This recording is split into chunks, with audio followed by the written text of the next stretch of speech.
우리 찬송가 523장 찬양 드립니다.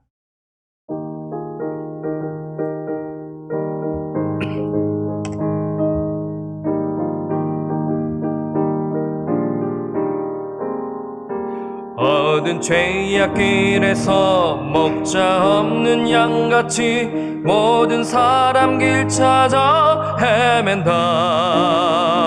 자비하신 하나님 독생자를 보내사 너를 지금 부르니 나오라. 이때라 주의 긍휼 받을 때가 이때라. 지금 주께 나와 겸손하게 아뢰라. 구원함을 얻으리. 험한 십자가 위에 달려 돌아가신 주 다시 살아나셨네. 기쁘다. 죄인 구원하실 때 어서 주께 나와 크신 은혜 구하라. 이때라 주의 긍휼 받을 때가 이때라. 지금 주께 나와 겸손하게 아뢰라. 구원함을 얻으리. 주의 귀한 말씀에 영원 생명이 있나니 주님 너를 용서해 주신다.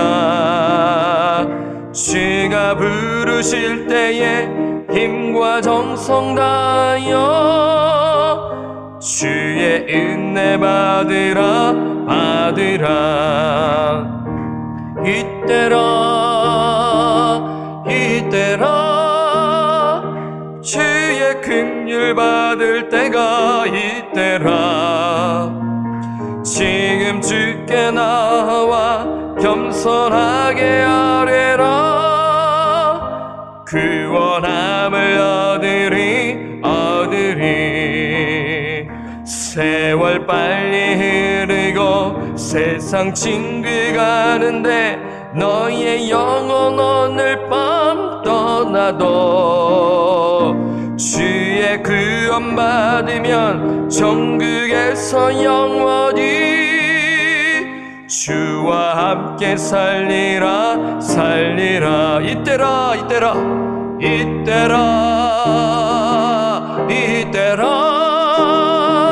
주의 긍휼 받을 때가 이때라. 지금 주께 나와 겸손하게 아뢰라. 구원함을 얻으리.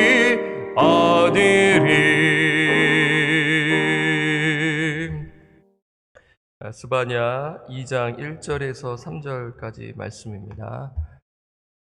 오늘 말씀은 스바냐 2장 1절에서 3절까지입니다. 찾으셨으면요, 우리 합독하겠습니다. 시작. 수치를 모르는 백성아 모일지어다. 명령이 시행되어 날이 겨같이 지나가기 전, 여호와의 진노가 너에게 내리기 전, 여호와의 분노의 날이 너희에게 일기 전에 그리할지어다. 여호와의 규례를 지키는 세상의 모든 겸손한 자들아, 너희는 여호와를 찾으며 공의와 공터를 구하라. 너희가 혹시 여호와의 분노의 날에 숨김을 얻으리라. 아멘. 오늘은 여호와의 분노의 날, 여호와의 분노의 날라는 제목으로 말씀을 드립니다. 스바냐서를 오늘 이제 통독하죠. 네. 1장 1절을 이렇게 보면요, 시대적 배경이 나와요. 1장 1절을 이렇게 보시면 상반절만 좀 읽겠습니다. 1장 1절을 찾아보시면 아몬의 아들 유다 왕 요시아의 시대에 스바냐에게 임한 여호와의 말씀이라. 후반부는 이제 스바냐의 그 신분을 이제 말해주는데요. 그러니까 이제 시대적 배경은 언제입니까? 유다 왕 요시아의 시대입니다. 예, 요시아 왕의 통치 기간으로 이렇게 시대적 배경을 보여주고 있고요. 이 스바냐는 이 왕족 출신이에요. 보세요. 이 히스기야의 현손이라고 하지 않았습니까? 그래서 이 요시아와 왕과도 이제 먼 친척 관계라고 이렇게 학자들은 추정합니다. 여러분, 이 구약 선지자들 중에 그래도 신분이 사회적 지위가 높았던 선지자예요. 그렇죠. 가장 높은 이제 지위를 가진 선지자였다라고 이렇게 우리가 생각할 수 있지요. 이때는 요시아 시대는 시대에 이제 스바냐가 이 사역을 감당하는데 주전 640년에서 609년으로 볼 수가 있어요. 왜 제가 자꾸 이렇게 연도를 말씀을 드리냐면 이것을 알면은 나중에 여러분 구약을 통독하실 때 이 도움이 됩니다. 예, 역사적 사실을 알게 되면 왜 이러한 말씀을 하는지 이해가 되는 것이죠. 그리고 동시대 인물이 누구였냐면 우리가 이미 봤어요. 화요일 날 나훔 보셨죠? 그 다음에 어제 하박국, 그리고 오늘 스바냐, 에레미야. 그러니까 이렇게 같이 뭉쳐서 이 성경을 보게 되면은 에레미야를 읽다가 하박국도 좀 읽어보고 뭐 이런 식으로 이렇게 같은 시대의 이 성경을 같이 읽어봄으로써 이러한 이 강조점을 우리가 발견할 수 있다라는 것입니다. 그렇죠? 화요일에는 아수르에 대해 이제 포커스를 맞춘 거예요. 제가 이 유대인들을 향해서도 말씀을 드릴 수가 있었어요. 화요일에, 그렇죠? 동시에요. 그런데 이제 오늘 말씀을 드리는 차원에서 시간 관계상 오늘 그 부분에서 이제 말씀을 드리는 것입니다. 동시대 인물이 나훔, 그 다음에 하박국, 스바냐라는 것을 기억하시면 되고 에레미야도 기억하시고요. 여러분 요시야 시대에 이제 살았기 때문에 스바냐 역시 종교 개혁을 경험하지 않았겠어요? 그렇죠. 그러니까 이 예언이 개혁 전에 한 것인가, 이후에 한 것인가 학자들 간에 좀 의견은 있어요.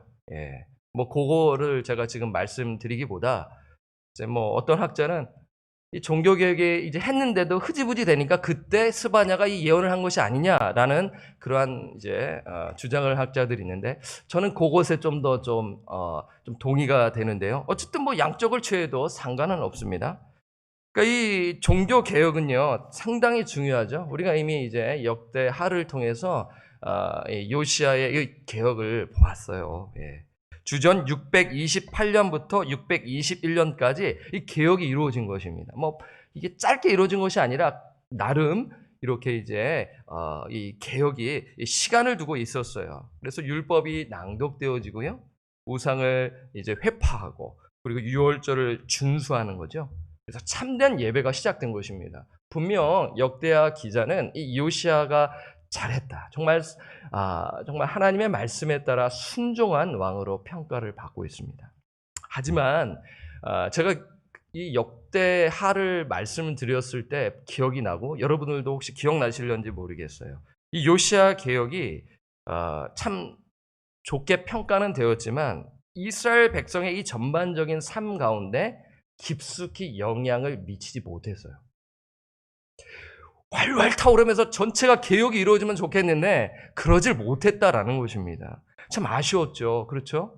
그래서 이 요시아가 이 죽고 난 후 이 개혁은 더 이상 이루어지지 않게 되는 것입니다. 이러한 역사적 사실이 있다라는 것을 기억하시면 좋아요. 그래서 유다 백성들은 다시 이제 예전의 삶으로 살아가요.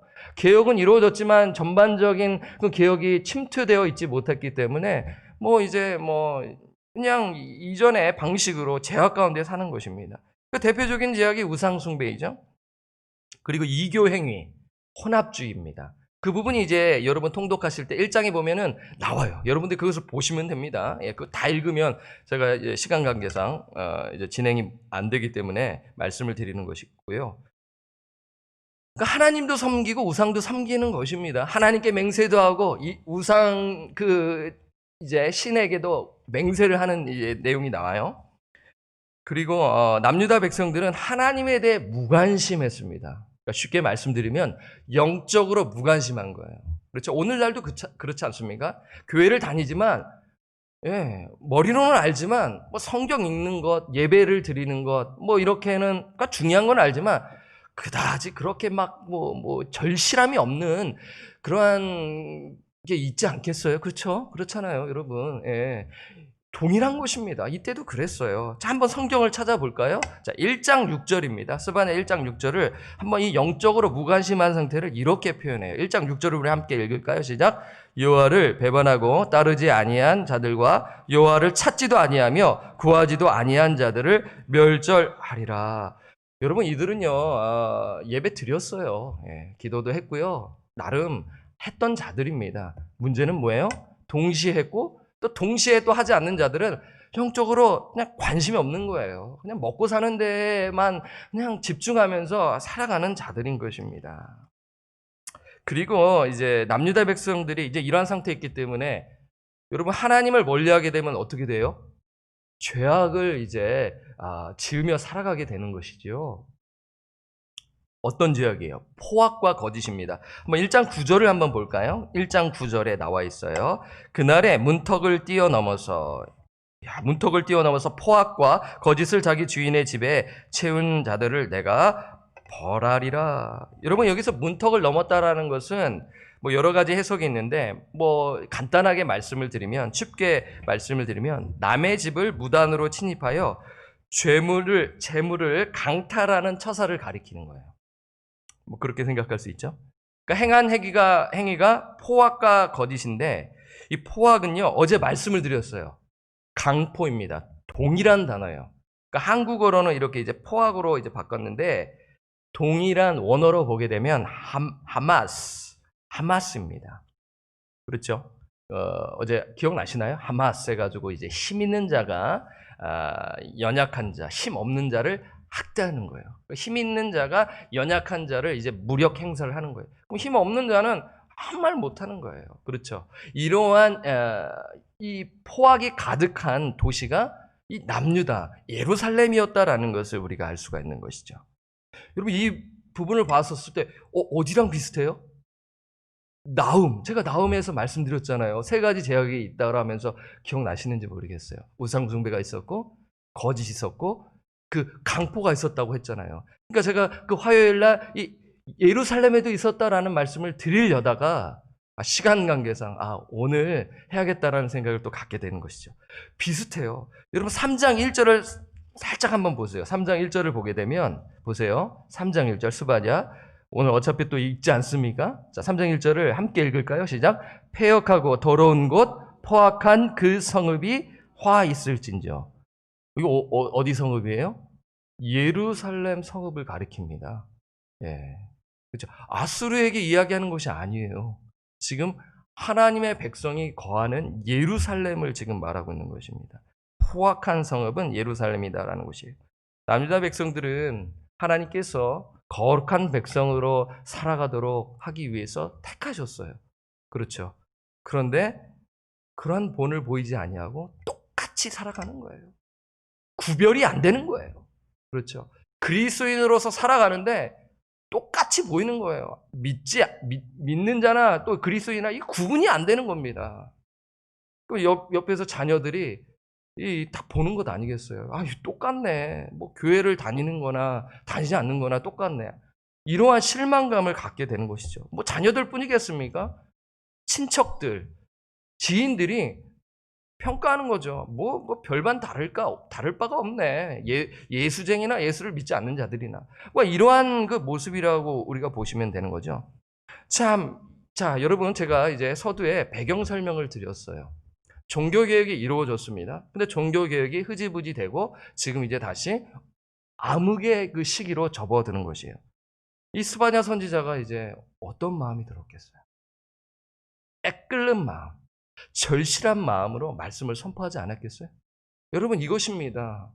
목회자뿐만 아니라 교회 우리 성도들이 이러한 마음이 없으면 안 된다라는 것이에요. 그렇죠. 똑같이 그냥 살아가면은 그냥 흐리멍텅 되게 되는 것입니다. 영적으로 깨어있지 않으면 그럼 좋은 게 좋사오니 그냥 이렇게 가게 되면요, 교회가 타락하게 되는 거예요. 여러분, 심각한 것입니다. 이 스바냐가요, 이제 이 하나님의 말씀을 받았잖아요. 1장 1절에. 그래서 이 말씀, 여러분, 심판의 메시지가 이제 이루고, 그나마 스바냐는 소망의 말씀이라는 것은 뒤에 보면은 여러분들이 잘 아는 말씀, 그 3장 후반에 나오는 것이에요. 그렇죠? 여러분들이 잘 아는 말씀이 나옵니다. 그래서 이 전반적으로 중요한 메시지는 무엇이냐면 그가 전한 핵심 메시지는 이것이에요. 여호와의 날입니다. 여호와의 날이 이 스바냐서의 키워드라는 것을 가지시고 한번 묵상해 보세요. 여러분, 여호와의 날은 이 비슷한 표현이 19에 나와요. 여러분 찾아보시면 다 보실 수 있어요.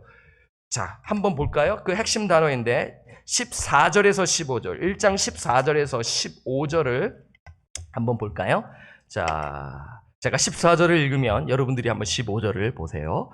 여호와의 큰 날이 이렇게 표현되죠. 가깝도다, 가깝고도 빠르도다. 여호와의 날, 이 여호와의 날로 표현하죠. 여호와의 날의 소리로다. 용사가 거기서 심히 슬피 우는도다. 15절 함께 읽겠습니다. 시작. 그날은 분노의 날이요, 환난과 고통의 날이요, 황폐와 패망의 날이요, 캄캄하고 어두운 날이요, 구름과 흑암의 날이요. 이 여호와의 날을 이렇게 다양하게 표현한 것입니다. 그러니까 한마디로 이 여호와의 날은 심판의 날이라는 것을 여러분 기억하시면 됩니다. 그런데 심판의 날이 어땠다고 하죠? 시기적으로 14절에 보니까 큰 날이, 여호와의 큰 날이 가깝도다, 가깝고도 빠르도다. 심판의 임박성을 지금 말하고 있는 것입니다. 여러분, 문자 그대로 보면은 맞아요. 종교개혁이 끝나고 621년 흐지부지 되는 그 이후에 주전 605년, 그러니까 대략 16년에서 17년 이후 주전 605년. 여러분, 605년 제가 자꾸 말씀드리잖아요. 605년이 어떤 해예요? 바벨론 침공, 1차 침공이라는 것입니다. 이때 다니엘이 끌려가는 거예요. 다니엘과 세 친구들이 끌려가는 해 605년. 그리고 주전 597년 2차 침공. 그때 에스겔과 1만 명의 고관들이 정말 똑똑한 사람들 다 쓰려고 다 끌고 가는 거예요.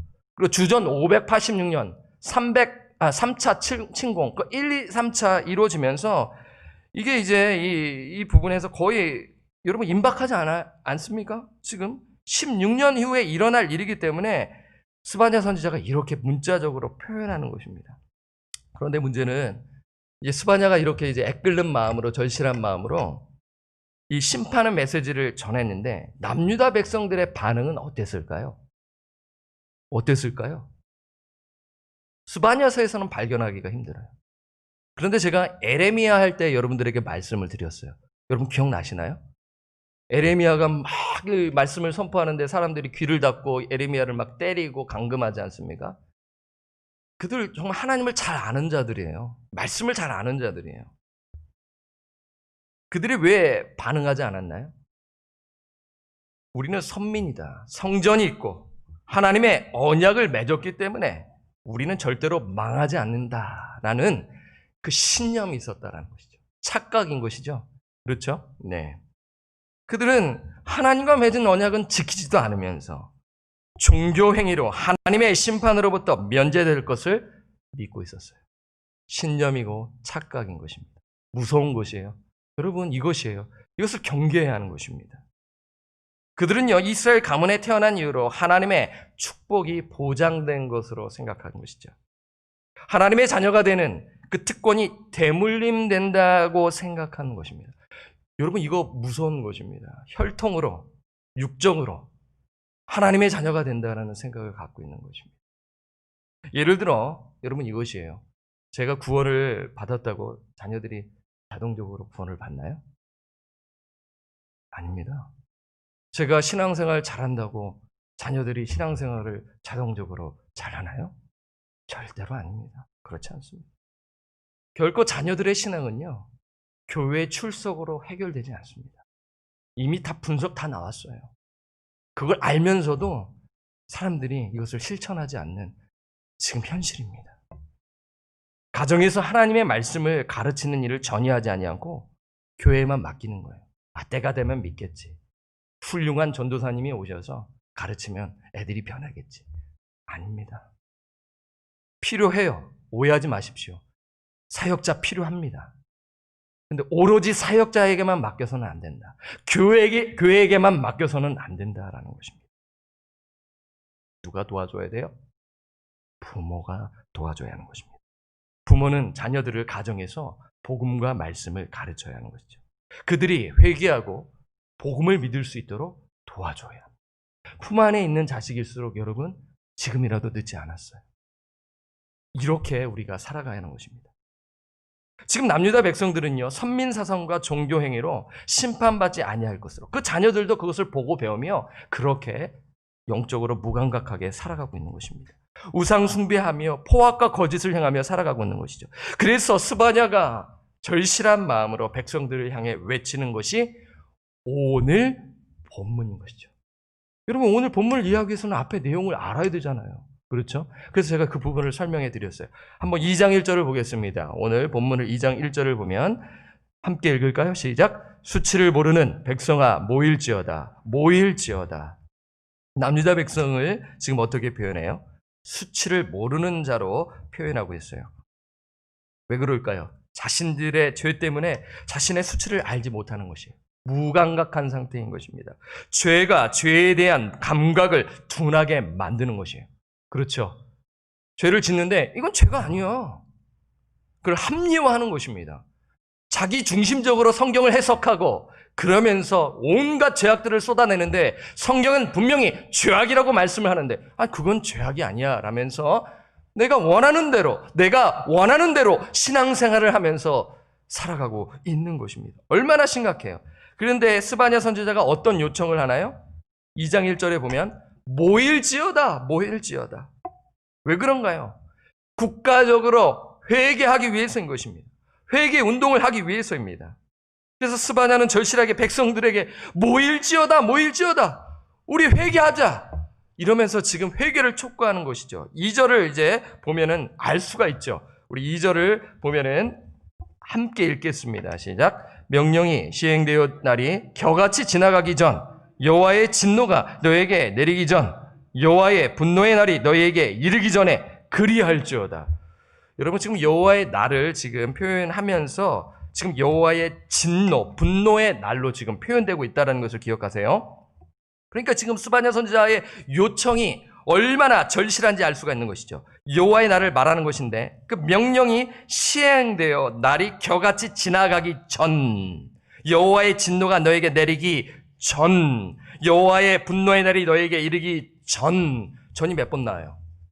3번 나옵니다. 이 강조점 아니겠어요? 지금 심판의 그 임박성을 지금 말하고 있는 것입니다. 그 전에 회개하라는 것입니다. 회개를 촉구하고 있는 것이에요. 지금 이 말씀은 회개할 기회가 늘 있는 것이 아니다. 회개할 기회가 늘 있는 것이 아니니 그때가 오기 전에 회개하라. 지금 즉시 회개하라는 것입니다. 회개하면 살 것이다. 지금 이것을 지금 절실하게 말하고 있는 것입니다. 여러분 자녀가 저기로 가게 되면 홀에 빠지게 되는 그러한 길에 가게 되면 가지마 뭐 이러지 않겠습니까? 그게 절대로 가면 안 된다. 그게 가면 안 돼. 그리고 그 도시에 가면 안 된다. 그게 가면은 이상한 아이들이 있어. 절대로 거기는 가서는 안 돼. 여러분 애끓는 마음으로 자녀들에게 말하지 않습니까? 그렇잖아요. 거기 가면 안 된다. 거기에 머물면 안 된다. 너 큰일 난다. 절실히 외치는 거예요. 지금 그런 마음인 것입니다. 마치 니느웨 백성들이 회개했을 때 하나님께서 자비와 긍휼을 베풀어 주신 것 같이 지금 스바냐 선지자 역시 누구에게요? 남유다 백성들에게 지금 회개를 촉구하는 것입니다. 사랑하는 여러분, 우리가 일을 열심히 하고 하루를 살다 보면 고단해서 심판의 메시지는 참으로 부담스러운 메시지예요. 그렇죠? 위로하고 기쁨을 주는 메시지를 원해요. 우리 인간은요. 사람은 그래요. 그런데 지금 통독 순서에 맞춰서 제가 말씀을 드리기 때문에 우리는 이 말씀에 대해서 깊이 묵상하고 생각해 봐야 하는 것입니다. 여러분 심판의 목적은 무엇입니까? 힘들게 하려는 것입니까? 아니에요. 살리기 위한 것입니다. 매튜 헬리라는 주석가, 신학자는 이렇게 말합니다. 심판의 목적은 백성이 두려움을 느끼고 당황하게 만드는 것이 아니라 두려움을 느껴 죄에서 떠나게 하려는 것이었다. 이거 심판의 목적이에요. 그러면 그 자가 유익한 것입니다. 그런데 죄에 대해 무감각하고 그 죄에 허덕이며 살며 그것이 좋다고 하는데 그러면서 잘 될 것입니다. 잘 될 것입니다 라고 말하면 여러분 하나님한테 책망을 받지 않겠습니까? 여러분, 말씀을 가르치는 자가 그렇게 하면 더 하나님의 책망을 받게 될 것이다라고 분명히 야고보서에 말씀하고 있어요. 선생들아 조심하라. 가르치는 자들에게 책망을 하는 것이에요. 제가 하나님 앞에 섰을 때 분명히 하나님 말씀을 있는 그대로 전해야 되는데 제가 돌려서 말한다면 여러분, 저는 하나님 앞에서 어떻게 그 마음으로 서겠습니까? 구원은 받았지만 부끄럽게 하나님 앞에서 어떤 말씀을 하겠습니까? 여러분들도 마찬가지예요. 저에게만 해당되는 것이 아니라는 것입니다. 그래서 스바냐 선지자는 3절에서 또한 이렇게 말씀을 합니다. 3절을 보겠습니다. 함께 읽을까요? 시작. 여호와의 규례를 지키는 세상의 모든 겸손한 자들아, 너희는 여호와를 찾으며 공의와 겸손을 구하라. 너희가 혹시 여호와의 분노의 날에 숨김을 얻으리라 라고 지금 말씀하고 있어요. 여러분, 이 3절을 보면 참 생각을 하게 되죠. 여호와의 규례를 지키는 세상의 모든 겸손한 자, 이들은 누구인가요? 참 이거 보면은 참 앞에 포악한 자들, 죄를 짓는 자들에게서 갑자기 이제 이 3절에서는 이러한 부분에서 좀 우리가 생각을 하게 되죠. 저 역시도 이거에 고민을 하게 되는 것이에요. 그래서 1차적으로 이 자들은 여호와를 정말 아는 자들, 그나마 포악한 그 죄악이 가득하지만 그래도 신실한 자들이 있잖아요. 그렇죠? 하나님께서 남기신 남은 자들이 아닐까라는 생각을 하게 되는 것이에요. 이들은 죄악이 만연되어 있지만 그래도 하나님과 동행하는 자들이에요. 그 수는 적을 수가 있어요. 그렇지 않습니까? 많은 사람들이 이렇게 있지만 충성되고 신실한 자들은 많지가 않지 않습니까? 그렇잖아요. 우리가 신앙생활 하면서 그 퍼센테이지가 많지가 않아요. 우리가 신앙생활 하면 할수록 알게 되는 것이지요. 그래서 이들은 하나님께서 이들에게도 동일하게 잘하고 있지만 계속적으로 회개하면서 이 세 가지를 촉구하고 있는 것이에요. 그 세 가지가 뭐예요? 세 가지를 구하라는 거예요. 첫째, 여호와를 찾으라. 여호와를 구하라는 것입니다. 여러분, 구하라는 것은 히브리어로 바카시인데 구하다, 원하다, 하나님을 간절히 사모하며 그분의 뜻에 순종하라는 의미가 여호와를 찾는다라는 것입니다. 하나님 찾습니다. 뭐 이렇게 말로만 하는 것이 아니에요. 그런 의미가 아니에요. 오늘 하나님을 한번 찾아볼게요 하면서 오늘 예배를 한번 드려볼게요. 그 의미가 아니라는 것입니다. 그 이상의 의미로서 정말 하나님의 말씀에 귀를 기울이며 순종하겠다라는 마음으로 하나님을 찾는 것이 그 의미가 있다라는 것이에요. 둘째는 여호와의 공의를 구하라는 것이죠. 공의는 히브리어로 제데카이지 않겠습니까? 또 나오지 않습니까? 공정함, 정직함, 정의로움, 하나님의 말씀을 통해 우리에게 요구하는 것이 무엇인지를 찾아서 그대로 살기를 구하는 것이 공의, 제데카를 지금 말씀하고 있는 것입니다. 셋째는 무엇이에요? 겸손을 구하라. 여러분, 우리가 언제 겸손합니까? 여러분 한번 잘 생각해 보세요. 우리는 교만 덩어리인데 언제 겸손합니까? 왕이신 하나님을 바라볼 때입니다. 내가 두렵고 떨리는 마음으로 하나님을 바라보는 거예요. 그러면요, 하나님께서 나에게 humble, be humble, humility, 겸손한 마음을 주십니다. 여러분, 교만한 자 하나님 찾지 않아요. 기도하지 않아요. 하나님을 두려워하지 않아요. 겸손한 자가 하나님을 바라보는 것입니다. 지금 그런 남은 자들에게 지금 이것을 계속적으로 행할 것이다. 그렇게 되면 너희가 혹시 여호와의 분노의 날에 숨김을 얻을 것이다 라고 2장 3절 하반절에 이야기하고 있지 않겠습니까? 그런데 여기서 또 우리가 봐야 할 단어가 혹시라는 것이 있어요. 혹시라는 단어가 아마도 아니겠어요? 영어로도 perhaps라고 나와 있어요. 아마도. 혹시란, 여기서 이렇게 해석할 수가 있는 거죠. 악을 행하는 자들 중에 회개하면, 그들이 지금 악을 행하고 있잖아요. 그들 중에 회개하고 돌이키면, 이 세 가지를 구하면, 하나님을 찾고 공의를 구하고 겸손하면 하나님의 그 진노의, 그 분노의 날에 심판을 받지 않게 될 것이다 라는 것입니다. 지금 하나님께서 회개할 기회를 주시는 것이에요. 회개하면 살리라, 회개하면 살리라 하면서 지금 기회를 주시는 하나님의 말씀인 것이죠. 이미 말씀드렸어요. 이것은 남은 자들입니다. 여러분, 여호와의 날은요, 이중적인 의미가 있어요. 첫 번째는 심판의 날이고요, 두 번째는 구원의 날인 것입니다. 회개하지 않는 자들은 심판의 날이지만 회개하고 신실하게 예수 그리스도를 믿는 자들에게는 구원의 날, 기쁨의 날이라는 것을 믿으시기를 바랍니다. 여러분, 이 측면에서 3장의 후반부에 보면 이스라엘의 회복이 나오고 그 유명한 말씀이 나오잖아요. 우리 한 구절 한번 읽어볼까요? 3장 17절을 보도록 할게요. 이 구원의 날, 기쁨의 날, 3장 17절, 하나님의 임재를 경험하는 날, 3장 17절 함께 읽겠습니다. 시작. 너희 하나님 여호와가 너희 가운데에 계시니 그는 구원을 베푸실 전능자이시라. 그가 너로 말미암아 기쁨을 이기지 못하시며 너를 잠잠히 사랑하시며 너로 말미암아 즐거이 부르며 기뻐하시리라 하리라. 여러분, 이 말씀을 보기 전에 우리는 이 1장과 2장에서 이 말씀을 먼저 우리가 묵상하고 이 3장에서 그렇구나, 하나님을 향하여 신실하고 세 가지를 구하는 것입니다. 하나님을 구하고, 그리고 정의를, 공의를 구하고, 그리고 겸손을 구하는 자에게 하나님께서 그들을 보호하시고 그들을 진노의 날부터 보호하실 것이라는 것을 지금 말씀하고 있는 것이죠. 그래서 지금 우리에게 동일하게 촉구하고 있는 것입니다. 여러분, 남은 자들이 우리들에게 해당하면 어떻게 적용할 수 있어요? 신약시대에 예수 그리스도를 진실로 믿고 그 말씀에 순종하며 살아가는 중생한 영혼을 말하는 것입니다. 참 성도를 말하는 것입니다. 명목상의 그리스도인이 아니라 정말 구원받은, 정말 하나님의 말씀에 반응하며 하루하루를 살아가는 이 세 가지를 구하는 것, 하나님을 찾고 여호와를 찾고 공의를 찾고 겸손을 구하는 그 자를 지금 말하고 있는 것입니다.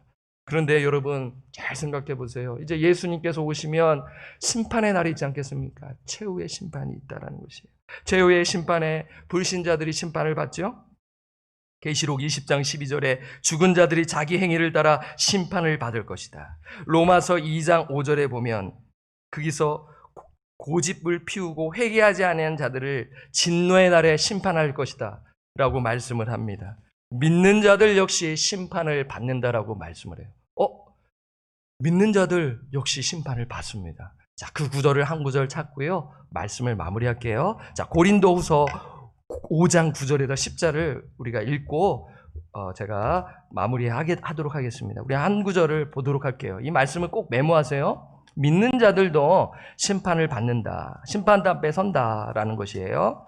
자, 고린도후서 5장 9절에서 10절입니다. 제가 9절을 읽고요, 여러분이 10절을 읽으세요. 자, 이거 적용점입니다. 우리가 정말 이런 마음으로 살아가야 하는 것이죠. 9절 제가 읽습니다. 고린도후서 5장 9절. 그런즉 우리는 몸으로 있든지 떠나든지 주를 기쁘시게 하는 자가 되기를 힘쓰노라. 10절 시작. 이는 우리가 다 반드시 그리스도의 심판대 앞에 나타나게 되어 각각 선악간에 그 몸으로 행한 것을 따라 받으리요 함이라. 여러분, 공포가 아니에요. 겁주려는 말씀이 아니에요. 여기서 지금 우리는 구원받은 참 성도를 말하고 있는 것입니다. 여러분, 그 5장 1절에서 이 7절을 보면 이 장례식에서 잘 우리가 선포하는 말씀 아니겠어요? 만일 땅에 있는 우리의 장막의 집이 무너지면, 이러한 문맥적 흐름 속에서 여러분 읽어보시면 여기서 우리는 정말 구원받은 성도들을 향해 말씀을 주는 것이죠. 그래서 그 심판대 앞에 서게 되니, 선악간에 그 몸으로 행한 것을 받게 되니 우리는 하나님을 두려워하며 하나님을 찾으며 공의를 구하며 겸손을 구하며 살아가야 한다는 것을 여러분 기억하시기를 바라요. 그래서 우리는 두렵고 떨리는 마음으로 교회를 섬겨야 합니다. 가정을 섬겨야 합니다. 구체적인 삶은 제가 말씀드렸어요. 여호와를 찾는 것입니다. 여호와의 공의를 구하는 것입니다. 여호와의 겸손을 구하는 것입니다. 예수 그리스도가 다시 오시는 그날까지 여호와를 찾으시며 공의를 구하시며 겸손을 구하며 사시는 저와 우리 성도님들 되시기를 주님의 이름으로 간절히 부탁드리고 축원합니다. 아멘. 265장입니다.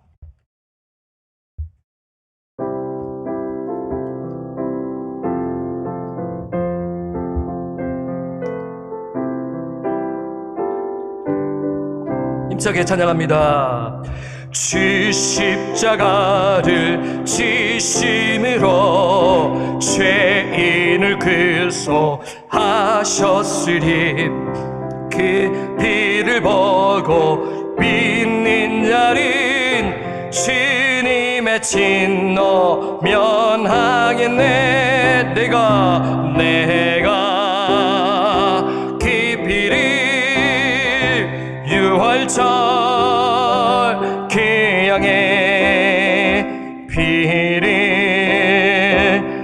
때에 내가 널 넘어서 가리라. 흉악한 죄인 괴수라도, 흉악한 죄인 괴수라도 예수는 능히 구원하네.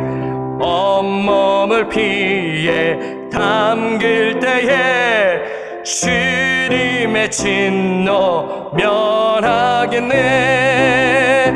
내가 깊이리 유월절 그 양의 피를 볼 때에 내가 널 넘어서 가리라. 심판할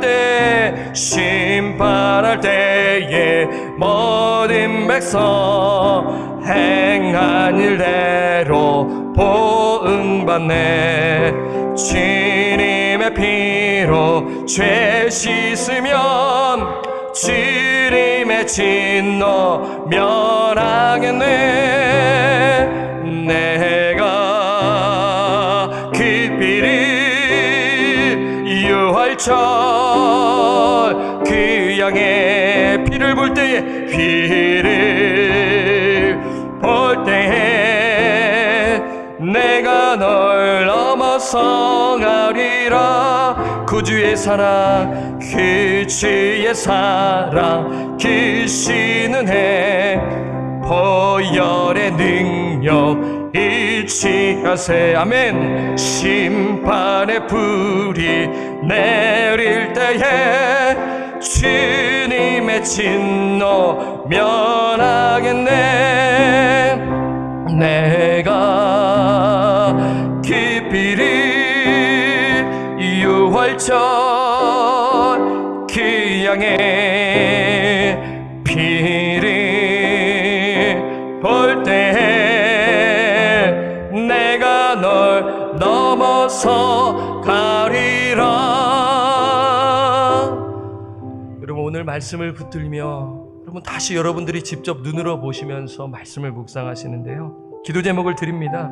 여호와의 날은 불신자들에게는 진노의 날이지만 구원받은 참 성도에게는 기쁨의 날, 구원의 날이지요. 우리가 이것을 기억하면서, 그런데 우리가 동시에 기억해야 하는 것이에요. 구원받을 성도들 역시 하나님의 심판대에 선다라는 것입니다. 그렇기 때문에 우리가 매일매일 회개하며 여호와를 찾고 여호와의 공의를 구해야 하는 것이죠. 여호와의 겸손을 구해야 하는 것입니다. 매일 말씀의 거울을 우리 심령 가운데 비추어 이러한 삶을 살지 못한다면 생각해 보세요. 우리가 주 앞에 설 때, 주 앞에 서는 그날 어떤 말씀을 하시겠습니까? 네, 예수 그리스도의 보혈의 능력에 힘입어 예수님 믿는 믿음으로 왔습니다 라고 우리가 말씀은 우리가 드리지만 그 삶이 부끄럽다면 우리가 그 모습을 우리가 한번 생각해 보시기 바랍니다. 그래서 오늘 이 말씀, 이 세 가지를 구하는 삶을 살게 없어서 여호와를 찾게 하시고 여호와의 공의를 구하게 하시고 여호와의 겸손을 구하며 살아가도록 주님 도와주십시오 라며 여러분 기도하시고요. 두 번째는 교육부설 위해서 기도합니다. 자녀들이 예수의 복음을 듣고 믿어 회개하는 역사가 일어나게 하옵소서. 중생의 역사가 일어나게 하옵소서. 온라인 예배를 드리는 주일학교와 중고등부 또 RLF를 위해서 준비하는 교육자들을 위해서 또 온라인 한글학교가 있습니다. 이 모든 사역이 우리가 돕되 이 부모들도 적극적으로 동참하여 교회만 맡길 것이 아니라 관심을 가지고 돕고 그리고 가정에서도 가르치는 역사가 일어나게 하여 주시옵소서. 두 번째 기도 제목이고요. 세 번째, 방주 선교교회가 오늘 이 말씀에 비추어 선교와 복음에 앞장서는 교회가 되게 하옵소서. 예수를 믿지 않는 자들에게 복음을 나누며 회개의 메시지를 전해야 하는 것입니다.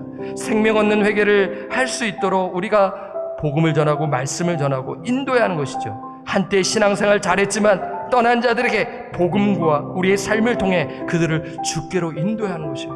여러분, 교회로 못 모이지만 유튜브를 딱 링크 시켜주면서 말씀 한번 들어보세요 라고 우리가 전도할 수 있지 않겠습니까? 여러분, 이 부분을 놓고 한번 기도하시고요. 네 번째는 담임목사 청빙과 유스사역자 청빙을 위해서 여러분 기도해 주십시오. 오늘 이 말씀을 여러분 잘 묵상하시면서 기도하시면 하나님의 마음을 품고 뜨겁게 기도할 줄 믿습니다. 제가 기도하고요, 오늘 예배를 마칩니다.